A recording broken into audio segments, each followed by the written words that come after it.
Hi everyone, I'm Doug Chia, the Executive Director of the Governance Center here at the Conference Board, and welcome to today's webcast on governance perspectives.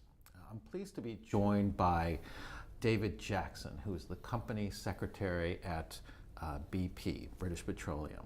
And David has been a familiar name in corporate governance over the years and seen some fascinating changes in global governance during his career span. David announced that he is starting a well-earned retirement at the end of this year. Absolutely. And we're really pleased to have him here today to reflect on his career, some of the changes that David has seen in UK governance, some of the comparisons of UK and US governance, and thoughts on the hot topics today. So if we welcome your comments and feedback. If you do have any questions for me or for David, feel free to email us, and we'll give you that email address at the end of the session, and we will get back to you. And I think the email address will actually appear on your screen. So without further ado, let's get started, David. Thank you again. Why don't you just tell us a little bit about your career journey? Sure, and may I firstly say thank you for inviting me to be here today, and I've been very impressed by what the Conference Board's done through the years and been a very great supporter of it. Thank you. And I've enjoyed working with Doug and his colleagues. My own story, I suppose, started as a lawyer in private practice in the 1970s. I then went to work in industry. It wasn't the most popular of things to do in those days. Lawyers tended to stay in private practice, but I worked for a number of different companies in the food industry, in the battery industry, and in the construction industry. And I became a company secretary when I joined a company called PowerGen, which was part of the UK government's privatisation schemes in 1990. I actually had a dual role. I was company secretary and general counsel. And I took that role because throughout my career up until that date, I was concerned that lawyers didn't have access to the boardroom in the UK. And the way to get into the boardroom was to become the company secretary. So I did both roles. I sat on the executive committee and helped run the company. We sold that company in 2002, and I was then asked if I'd go and become the company secretary at BP, which I did the year after. I had a year of bedding in, and I'm now going to stand down 15 years later. I don't think I ever expected to be here for that sort of length of time. I think I might have moved on, but it's been such a fascinating ride. And I think the other thing that's happened over the time is that I think lawyers have got their position in the boardroom, and so in the UK the roles that came together are now slowly splitting apart again. Sure. What was it like in terms of the state of corporate governance in the UK when you first became company secretary, and maybe talk a little bit about the evolution that you've seen over those 15 years? Yeah, I think it's been, if I go back to 1990, it was just around the time of Cadbury.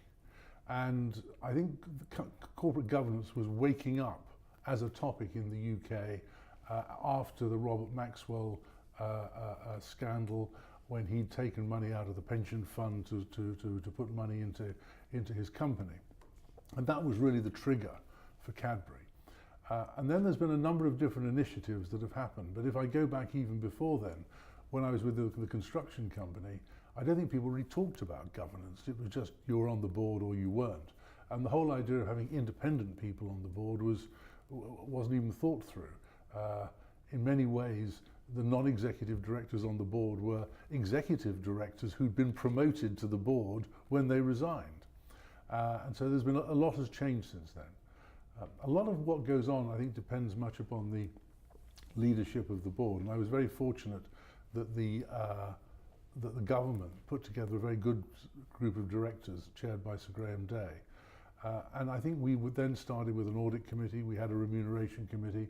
But nomination committees really weren't thought of. In fact, to the first board meeting Graham came into, he said, right, I'm on the board now, and I've asked these two people to come and join the board. So if you go back 25 years or so, nominations committees, it just didn't exist. They didn't really need them. They didn't need them because they knew who they wanted to bring on board. Yeah. And indeed, they tend to work in that way because there was a lot of not so much overboarding, but cross-boarding. And one chairman who was a chairman on one board would sit on somebody else's board. And because the chairman didn't want to necessarily be the main objecting party or the main challenger, he didn't see that as his role. So he'd basically have one of the other directors there to go and fire the bullets for him and put in the challenge. And things have evolved from there. And then UK governance has evolved through a series of reports against different issues. Remuneration in the privatised industries. The Hempel report then came along with a combined code. Derek Higgs looked at the codes in 2002, 2003. A more detailed code came out, which was really the UK's response to Enron and WorldCom. And now we've got a code that has just been republished, a revised code, and that's in response to other issues that have been going on in the UK. So, obviously, over those 15 years, you've seen some really challenging issues, and in particular at your own company, as any secretary is going to see over that time period. The most high-profile one that comes to mind, obviously, for your company is the Deepwater Horizon oil spill. What insights can you share from your experience going through that period and how the board navigated through that experience? It was obviously a challenge and a great shock to all of us that it had happened, and the aftermath went on for a long period of time. The first thing we had to do was we had a new chairman. My boss, Karl-Henrik Svanberg, had literally been on the board for 4 months. We had done the annual general meeting, and then the accident occurred. And he wasn't known well in the City of London. There were challenges around from obviously on this side of the pond, and the first task we had was to help Karl-Henrik go and talk to our shareholders on both sides of the Atlantic. We came over to the US as well to talk about what the board was doing and how the board was working to deal with all the issues that came out of the accident. We then had to think, how do you get the board to work in those circumstances? And one of the first things we did was to set up a committee of the board. We're great ones for using committees to do the heavy lifting, to keep the board clear to deal with the strategy. So we set up a Gulf of Mexico committee. Its first tasks really were to look at the oversight of the cost that was or the money that was being spent down in the Gulf Coast. We employed an additional 45,000 people at one stage on the cleanup. And obviously we wanted to be sure the money was being properly spent. So it started from that point of view to make sure the people were being committed, the cleanup was taking place, and we were spending our money wisely. And then we moved into a more litigious time. The various reports came out. We had to deal with had to negotiate with the Department of Justice and various others. There was the litigation. And it really became a litigation committee. And that committee sat probably for about 6 years. We disbanded it 2 or 3 years ago. But at that time, that committee was meeting on a monthly basis. I think in the first year, the board met 20 times and the committee met another 20 or 30 times. I mean, one director could have had a huge exposure. And it was really important to do that because, as I said, just at the time when you were trying to make sure you were dealing with the crisis, your shareholders were saying, well, where are you going now? What is BP? And we also had issues with our Russian involvement with TNK-BP. And in fact, at one stage, I remember saying, we've got challenges on the Eastern Front and on the Western Front. And actually for Russia, we set up a committee again when we were doing the transaction to exit from the 3 oligarchs and taking the shareholding in Rosneft. We had another committee to do that because we wanted to have white space in the middle so the board could do really what its main task was, which was to navigate the strategy of the company. So kind of a strategy to not let the entire board get completely consumed by this, one or two crises. Absolutely, Yeah. absolutely. And one has to pay tribute to the directors that the time they spent and the work they put in, but they did. And going through that experience, did you see anything that was kind of, a lasting change or a lasting lesson from the board, for the board or for the company that matter, and it's how it governs itself?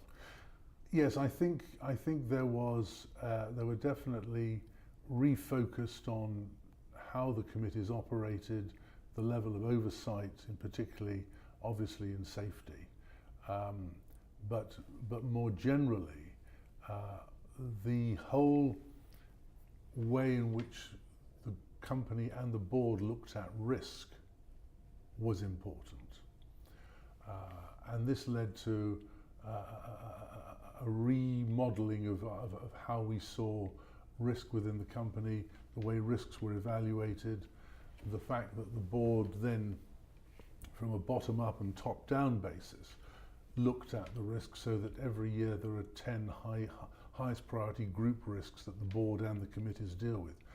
We were very much that sort of focusing, I think, was one of the lasting lessons that we learned from it. And of course, making sure that we've got a broad talent of people on the board to be able to carry out with the right skills to carry out those tasks. And especially the chair. Yes. Yeah. Yes, the chairman, I mean, Carl Henrik had not been an oil man. His successor has now been announced. He takes over at the end of the year when we're both leaving at the same time. But Helge Lund is an oil man, but it didn't really matter initially. Well, it didn't matter down the track. I think it mattered initially because he wasn't an oil man. He had a learning curve. But I don't know how it plays over on this side of the pond, but certainly the role of the chairman, where all of the FTSE now, the top 100 companies, have a split role between chairman and CEO. The focus on the chairman and what the chairman does and how the chairman leads the board is becoming much greater. And one of the challenges you then have, as I think you were intimating, was who trains someone to be a chairman. Sure. No one trains anybody to be a chairman. And I think the thing that came out for us from this, in terms of the chair and the board, another learning, which was another learning from the financial crisis. If you read David Walker's report on banks and other financial institutions, that if non-executive directors are going to be doing more work, then they need more support. Sure. And where do they get their support? And that's where the role of the company secretary and the team we have come in to support what the board does. I mean, I'm very privileged. I work for two great chairmen at BP, and I'm really sort of the chairman's chief of staff. So I'm there to help him by directing the traffic around the board, if you like, and helping him to do his job. And so it's, I guess, in terms of the role of the company secretary, what you're describing is it's pretty clear that the company secretary is there to support the chair.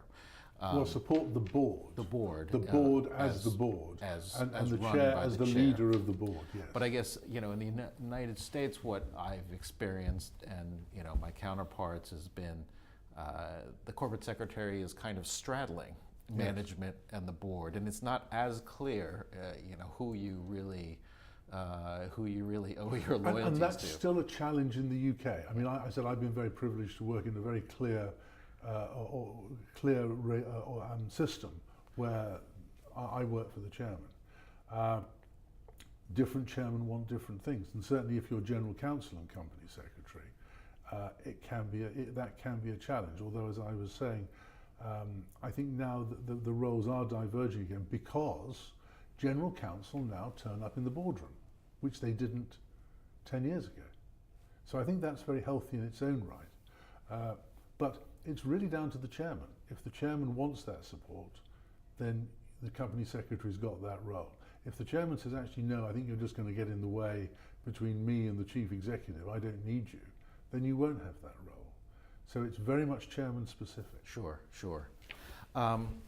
Let's get back to the UK and, Yeah. and the evolution. So when, as you talked about, at some point there started to accelerate in terms of the reforms. What really sparked that? What had changed? Well, I think that I don't think one thing changed. I think that there was a steady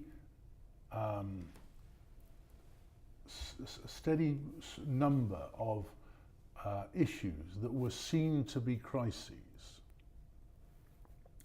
which the politicians of the day thought need to be addressed. And in some ways, in the US, you've got a sort of cleaner system. It is entirely legislative. You've got Sarbanes-Oxley, which was an amazing piece of legislation in the speed it went through. It focused on financial internal control. We're a foreign issuer. We had to comply with it. I think a lot of people would say, actually, although they didn't like it at the time, it was one of the best things that ever happened because it made companies focus on those things, particularly when you're making the chief executive and the finance officer sign off things under criminal liability. It does tend to concentrate the mind. Yes. Which is great. And then you've got the rules, the different stock exchanges that flow on. We don't have that system.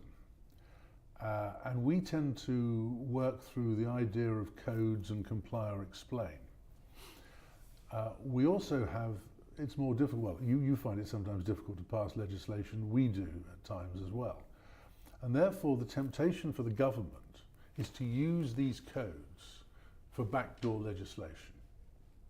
And so you've got a comply or explain system where the government will try and push something through there and get the FRC to do it rather than legislating, because I don't think they ever want to take the Companies Act back to Parliament. Sure. The Companies Act was passed in 2006.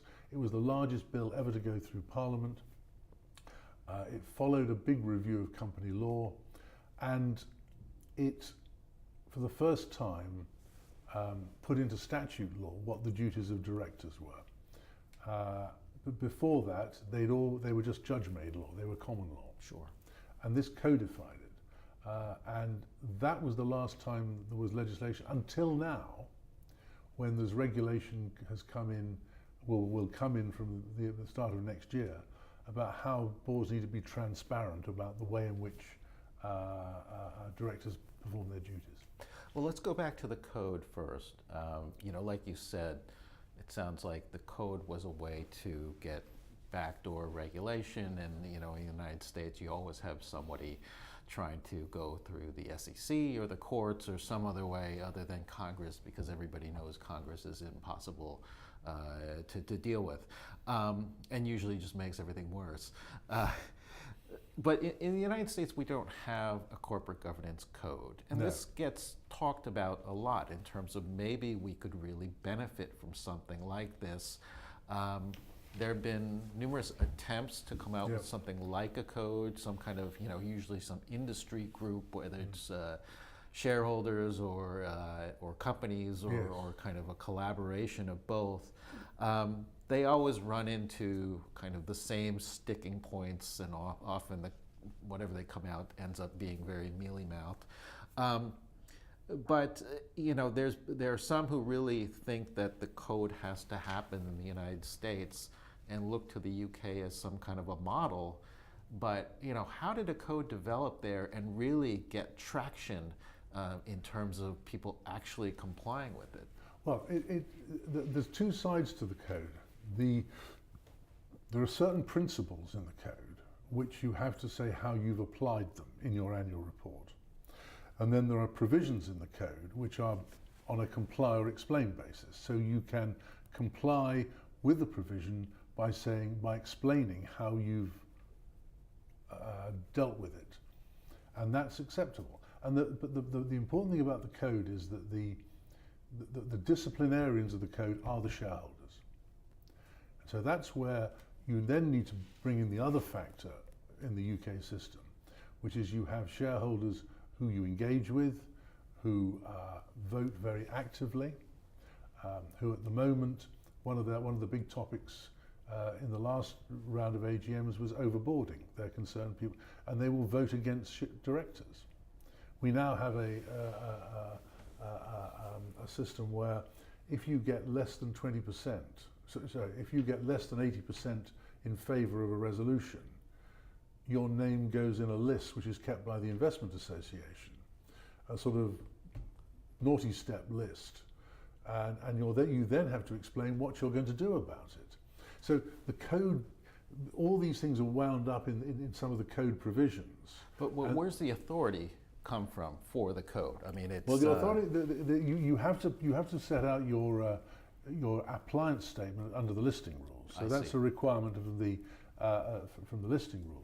But the code is actually drafted by the Financial Reporting Council, and they own it, and they then promulgate it. As I said, we've just had a new version of it, and they've cut it right back, which is very good, because it was getting awfully long, and I in many ways, I was seeing it almost like we had a really good system, very simple system, like any code that you'd come with over here. You might say it's a bit like motherhood and apple pie, but actually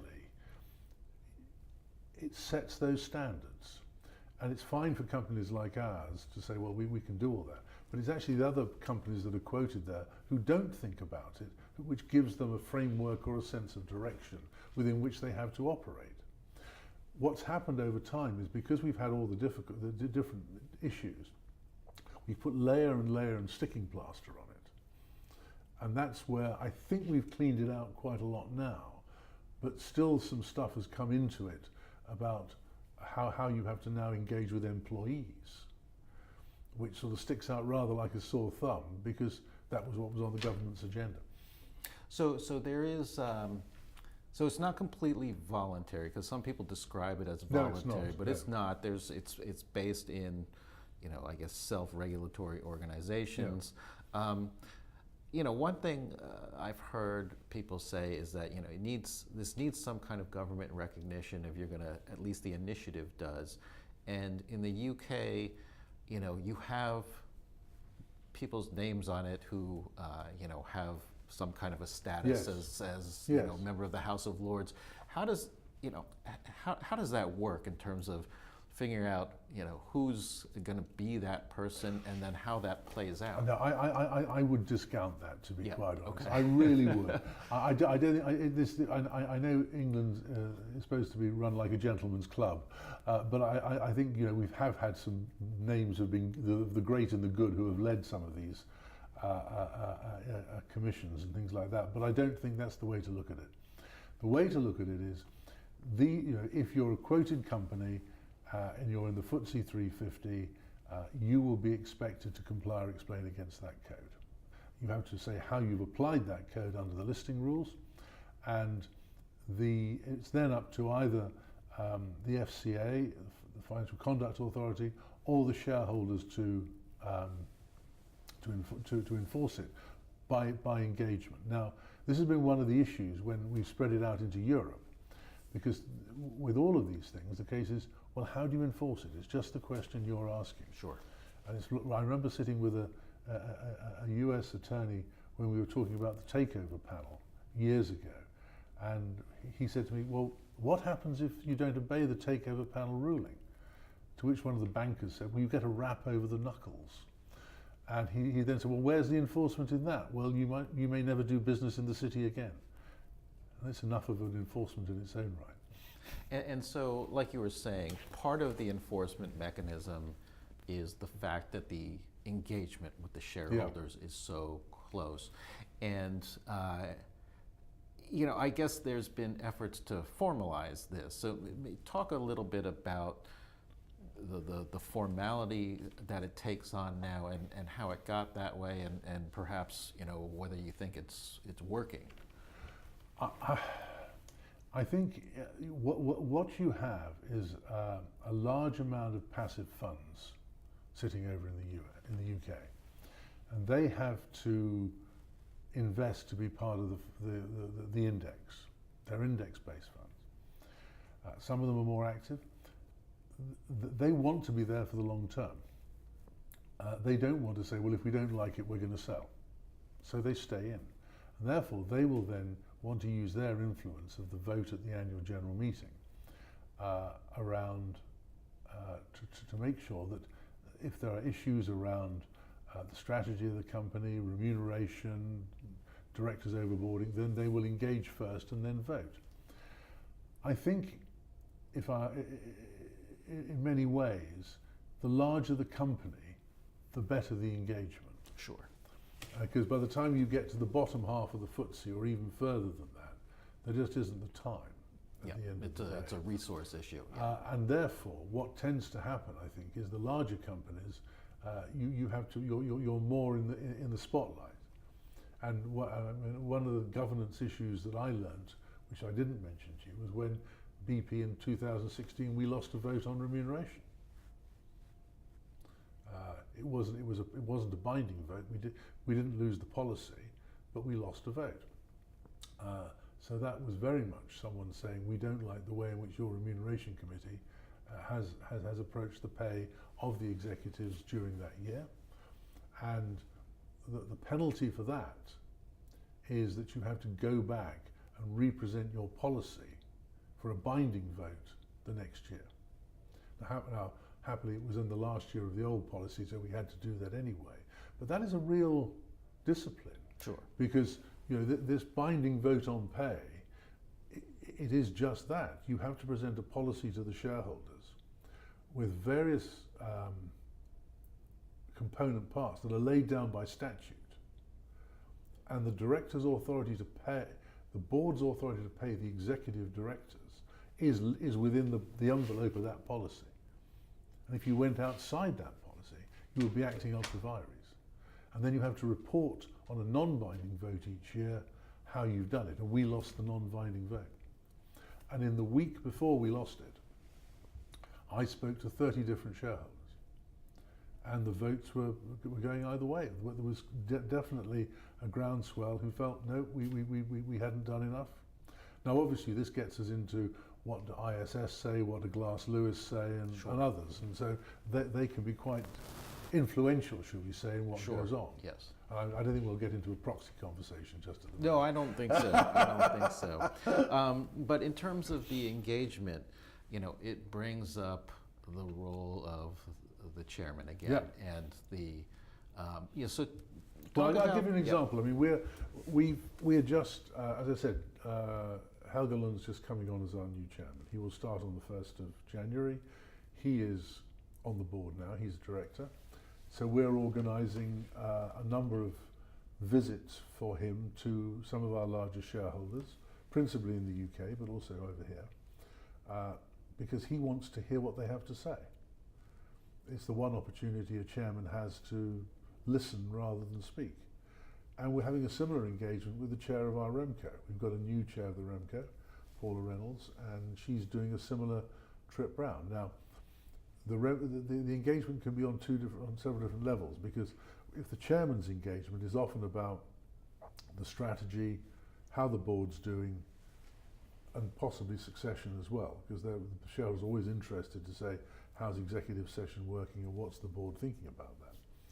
The Remco engagement will be much more specific to the policy, what the current trends are, because we will have to have another policy put forward in 2020, and we're keen to understand where the thoughts are of these larger shareholders, so that we can bring forward a policy. And quite often, there's quite a dialogue between the shareholders and the companies before these policies come forward.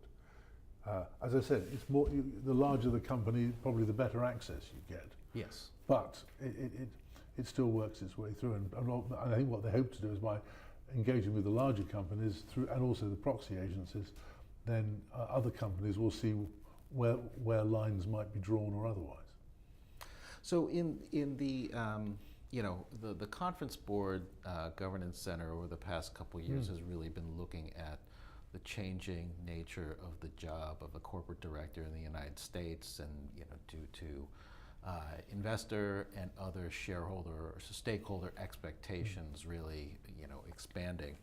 I know in the UK there's a different approach towards the job of the director, and there's actually more formal and written definition around it. So maybe kind of talk a little bit about yes, that. Yes, and I'd be happy came to. Be. Yeah. I mentioned the 2006 Companies Act. Sure. And just a little bit of history. In around 2000, the previous main companies legislation in the UK was 1948. There had been others in the 1980s, but they weren't major pieces of legislation. And there was a large debate going on the basis of to whom did directors owe their duty? Was it to shareholders or was it to a broader stakeholder community? And if you look at a lot of the jurisdictions in continental Europe, there's a much more stakeholder approach to this. That committee came up with the concept of something called enlightened shareholder value. And what that basically said, which was then enshrined into the Companies Act, into something called Section 172 of the Companies Act, is that the director has to basically carry out their tasks and direct their efforts towards the benefit of the company as the whole, for the benefit of the shareholders. But in so doing, they have to have regard to a number of other interests, such as the employees, suppliers, customers, the environment, the long-term effect on the company's reputation. Now, a lot of people say, well, that's good business anyway. But that's actually written into law. And one of the issues that's occurred now in the UK is that there have been three companies that have run into trouble. There was something called British Home Stores, which was a private company owned by Sir Alan Green, which was sold for £1 to a third party. And as a result, their pensioners in the pension fund apparently lost money, so Alan Green actually had to put money in himself. Wow. There's a company called Sports Direct, which was it's a quoted company, but with a majority shareholder. And there they were carrying out alleged not great employment practices, paying below minimum wage and things like that. And lastly, and most recently, there's a company called Carillion, which was a construction company that went bust. And this was a company, it was a fully quoted company, and it had a board, it had ticked all the boxes, but still it didn't succeed. Sure. And so this has now focused the politicians' minds on, well, what do we want directors to be doing? And if they've got this obligation under Section 172, the only way you can really enforce it is by derivative action, which of course over in the UK is a lot more complicated than it is over here. So the answer to this, as it is with the code, is more transparency. So from the 1st of January next year, to be reported in annual reports in 2020, companies are going to have something called a Section 172 statement, which will say, whether be the directors saying how they have identified who their stakeholders are, what efforts they've made to engage them, and how those engagements have actually had any effect on the decisions they make. And this is a much more the intention is a more transparent approach. And is there much guidance around what that has to look like? Oh, we've got guidance coming out of our ears at the moment. Because this has got wound in, not only that we've now got this slightly complicated regime, that not only have we got the Section 172 regulations, which is law, but the new governance code also makes reference to that. And the law has a number of specimen questions and answers as to how you should approach it. And the FRC has the code. They've then got a 50-page document on what an effective board looks like. And it's got another long document on how you write a strategic report. So we've got plenty of guidance. The question is, how do you do it? And it's an interesting challenge, because I think people still see companies or boards of directors almost as if they're taking day-to-day responsibility, or running on taking decisions here, there and everywhere. Whereas in truth, as we know, the larger the company, the more that's delegated. And therefore the challenge is going to be, when one's reporting against this, to see what the executive's doing give it visibility in the board, and then the board will have that great, and then be able to report out on it. Yeah. That is all at the same time as we have a great focus for investors on ESG matters. The pension funds are now being asked to make sure that they're are being asked to take, by government committees, to take climate change into consideration in their investments. So and all of this against a background, I think, of a concern that companies have become too big, and I suppose the background, the question that keeps getting raised over on our side of the Atlantic, is capitalism a broken model?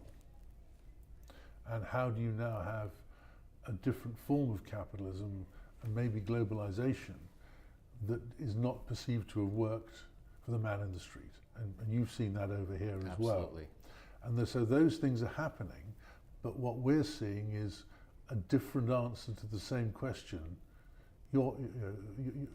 Here, I think companies are feeling very strong under, in the way in which they're operating. Here, with us, I think the politicians of both creeds are far more critical and feel they need to do more. Sure. Yeah, I think we saw that with, when Theresa May came into power. She made some pretty strong statements. She made some very strong statements. Yeah, I think a lot of us were surprised over here.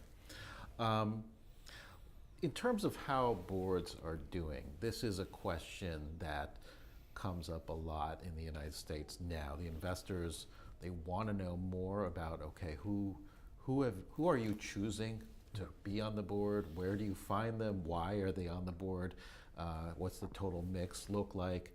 And then how do you evaluate whether a board and a particular board member is doing a good job? And now maybe some of your disclosure will tease that out.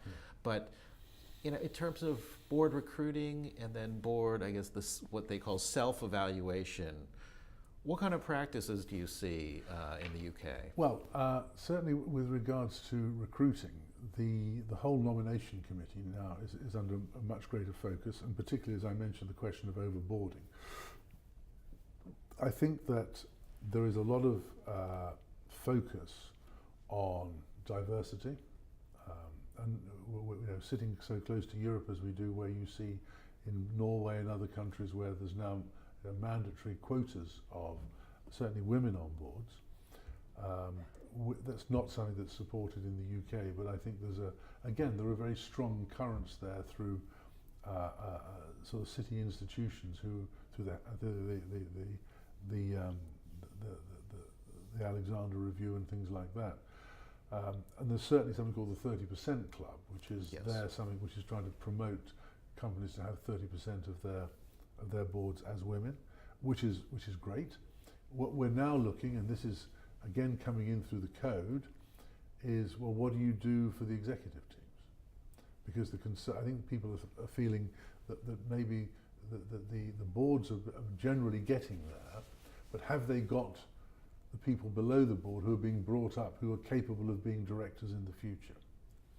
And not only are we looking at diversity from a gender point of view, but we're looking at broader diversity. There's been a report on race as well, and on ethnicity.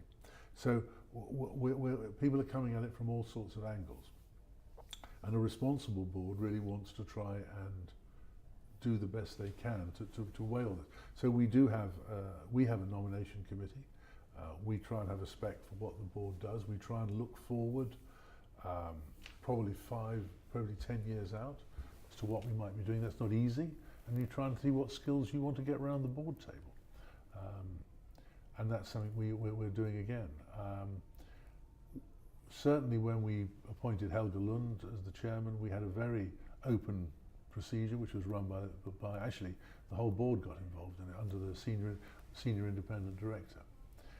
But I think there's more work can be done, and I think certainly if I come back to the politicians, you just hear what the Labour Party yesterday took to their conference, that they want to put, if they get into power, they will insist that employees go on boards.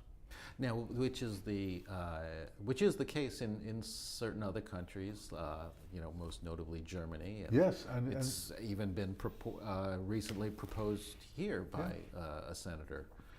And certainly, if you talk to my present chairman, Carl Henrik, he is also chairman of Volvo. He was CEO of Ericsson in Sweden, where they have employee representatives on boards, and he would say, in the right culture, and if you've done it for a while, actually, the directors who have the longest time horizon that they look at are actually the employees. Absolutely. So he would actually support it, but he says you've got to have the right social culture. What you don't want, he would say, necessarily, is they need to be genuine employees rather than a group from, a smaller group, perhaps a union or something like that. So that's I mean, in the UK, in Europe, there was a trend in the late 1970s for codetermination and employees on boards. Yep. And in the UK, we had something called the Bullock Report, which suggested codetermination. The people that didn't want it were the unions. Interesting. Because they didn't want to have the responsibilities of being directors. I see. And it passed us by. But we did look at it, as did many others. So that's board evaluations. If you're a bank in the UK, you have to have an externally facilitated board evaluation every year. That's come out as a result of the financial crisis. And who does those evaluations? Well, there's a group of people who have set themselves up in business as being board evaluators. The interesting question is to try and make sure that they don't have conflicts. The original groups who started up were often the headhunters, and they would have their board evaluation teams, and the belief was that they'd identify certain things, then hopefully get the business of recruiting the directors. So I was going to say, it seems a little self-interested. A little bit of self. So they don't pass muster. And so there's actually a very small cadre of people who do it. Sometimes law firms do it. And if you're a non-financial institution under the code, you'll be expected to do an externally facilitated evaluation once every 3 years and carry out an internal evaluation once a year. And I mean, I think generally it's worthwhile doing. Certainly we do it when we do it, not just for the board, but for the committees. Because it's always good to find out how the committees are working. So you have an independent evaluator of a particular committee. The one team will do the whole lot. So, I see. So they'd come in and they'd look at some papers, they'd interview the directors, and if a director was on the main board but also on the Remuneration Committee and the Safety and Ethics Committee, they'd talk to them about that, and then they'd triangulate around that. They'd also talk to those who attend or support the committees. So they'd talk to the internal auditors, they'd talk to the external auditors, just to try and get a flavour as to how it goes. And then a report's written and then it's played back to the board. And there's an expectation then that once you've had an evaluation report, then you put the high-level takeaways from that in your annual report to shareholders. So the shareholders do get some kind of a window into They get a window. Yeah. I don't think they're totally happy with the amount of window they get. Sure. But they get a window. And this is again one of those areas where I think more may come down the track.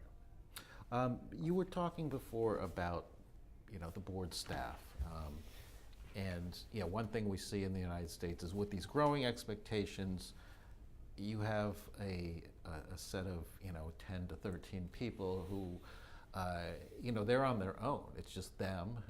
They don't have any support other than what the company gives them, which is usually not very much, and a lot of it's just for logistics.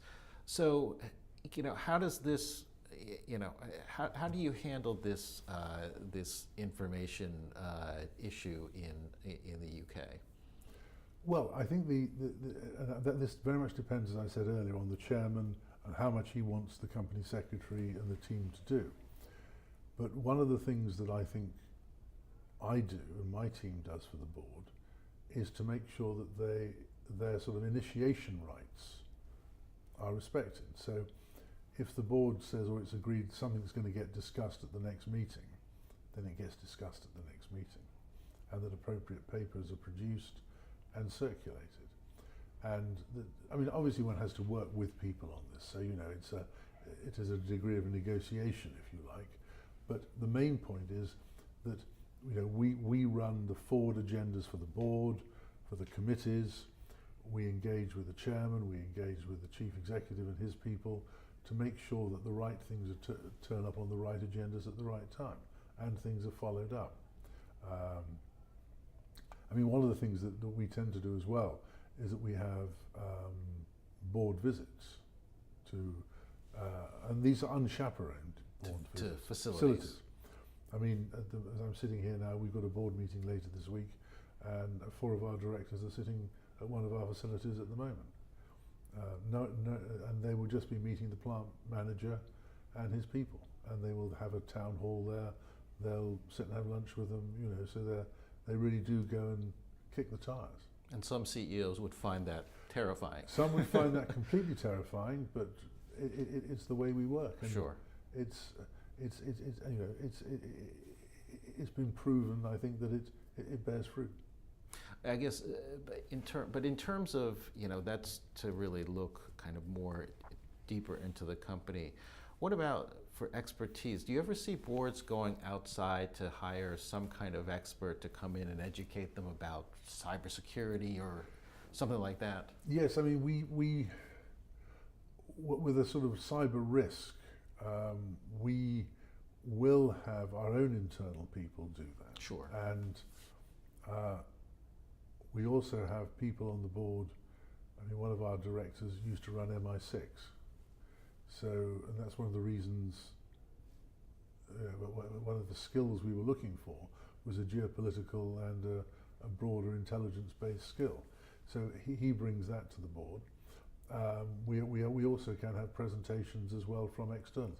We don't tend to do it a lot, I must say. Sure. But I think we're open to that. And I think it's a case of just trying to find the right people at the right time. Sure. You talked a little bit about this, enlightened shareholder value. And, here in the United States, there's been decades-old philosophical battle of, who really has the right to control the decisions of the corporation at that highest level. And for decades, there's been this idea, both coming out of law and business, that at the end of the day, the directors and the management, their ultimate duty, is to maximize shareholder value. And it's a very controversial subject. How does this play out, from your side? Well, I think it's still playing out very much what I talk about, shareholder primacy. And I think that's the touchstone that we all look to. But we have to make sure that we do so in a, I think, responsible way. Even before we had all this, and if you're in a business like ours, you're in a long-term business. You're often going into people's countries, and you're going to be there for a while. And therefore, you've got to have good relations with those who come into country. So I rather hold this, that the board is responsible to the shareholders, but needs to be responsive to those with whom, those who come into contact with us through our operations on a day-to-day basis. I know there's this concept of license to operate, which I'm not quite sure I like, but it's a shorthand way of saying it. And it's all about reputation, I think, at the end of the day. So I don't think it should be a difficult thing, because I think it represents good business. But unfortunately, when you end up with a number of issues where people, particularly looking at a very short-term basis, to say, has this company done the right thing by a particular group then it gets more difficult. And that's what's happened with us at the moment in the UK. It's been very much employee focused and pension focused. And I think therefore there's a reaction to that. But I was a big supporter of Section 172, and I still think it hopefully sets the right mindset for any director. And it's all very well, me sitting in BP, which is a very large organisation, but 172 applies to any company. So you can be in a very small private company, and I think part of it is to make sure those standards are there, because all the governance codes we've talked about, if you're not a quoted company, they don't apply to you. That's right. Yeah. So you think about private industry in the UK. They're just about to bring in a very simple code for private companies, but you probably find there's as many people being employed in the UK in private companies as there are in public companies. Oh, sure. Yeah. And those duties of directors apply equally the same. And those companies are now going to have to make these statements as well. So it's trying to make sure that there's a uniform approach to what being a good director is all about. Some kind of minimum standards. Well, yes. Yeah. So you brought, in terms of talking about shareholder primacy, obviously, the issue of long-termism versus short-termism comes up. It's this is not a new concept, but there's been a lot of attention focused to it here. This idea that companies in the United States are too short-term focused, and there are reasons for that. It's expected to really produce on a quarterly basis. Results, there's executive comp that drives us. There's shareholder activism. There's a whole host of culprits in terms of whose fault it is. Recently you had Larry Fink, the chairman of BlackRock, who's the largest asset manager in the world, come out and say, we believe in long-termism, and all these short-term tactics we really want to see go away, and the companies really focus on their true purpose. And if you don't have a purpose, you should really find a purpose. Did this resonate? I mean, did this make any waves in the UK? Yes, it did. And I mean, one of the words that's now appeared in the new corporate governance code is purpose. I think it was always there subliminally, but it's there absolutely front and centre now. Although I've always reflected that if the company's purpose isn't any sort of shareholder value, why would the shareholders want to own the company? But that's another matter entirely. So there has to be some degree. But I think what Larry was trying to get to was these broader social issues, I think. And I think everybody recognises that. And again, it comes back to the point I was making earlier. It's the legitimization of capitalism at the end of the day. And, it's not trying to concentrate wealth and other things in a number of small hands. It's trying to say, well, we actually have broader good. Now, the challenge you've got, if you look at number of companies, is the good doesn't necessarily get spread in the country where the company is based. I mean, we operate in Angola, Azerbaijan, Indonesia, and if you look at just the oil business, the population of this world is going to increase by 2 billion in the next 30 years. Now they're all going to want heat, power and light. Not us here, and not people in Europe. Sure. And therefore the benefit of these companies, so it's how you balance that purpose. Is the purpose a parochial purpose, or is it a broader global purpose? And that leads you into another debate in many ways. Sure, yeah. It's fascinating, the social issues that this all brings up, and the purpose of the corporation and license to operate, social contract, all of that. But there is in the UK at the moment, the British Academy have got a 3-year programme which being run by Professor Colin Mayer, who was at Side Business School, who's an Oxford professor. And they are working assiduously on an academic work on the purpose of the company at the moment, to try and look and see if there's different models. I think everybody's scrabbling around trying to say, okay, we need to find a way that resonates with people. I think that's the challenge. But in many ways, and I don't know whether it is over here, in some ways people have lost touch with companies. I use the example of my own father, who was brought up in Derby in the Midlands. And just after the Second World War, if you were employed there, you worked for one of three companies. And you had a sports and social club. And you went on company outings. And the company was, you were an employee of the company. It might have been seen paternalistic in these days, but you knew what the company did. And we've lost some of those threads that go into the company. I was talking to my own PA the other day. She's been with 40 years with BP. And she was saying, you know, when she joined, there were squash courts down in the, there was a bar, and people felt more engaged. And we've lost that somehow. Yeah. We've lost that. Well, David, thank you for sitting down with us for a little while and talking about some fascinating subjects. You've had a remarkable career, and really grateful that you could share, you know, some of your knowledge and wisdom with us today. And congratulations on your retirement, your impending retirement. So everyone, thank you for tuning in to this webcast with David Jackson, Company Secretary at BP. If you do have any questions, please feel free to email them to us, and David and I will take a look at your questions and try to get back to you. The email address is governancecenter@conferenceboard.org. And so thank you once again, and we will see you next time on the next webcast. Thank you very much indeed.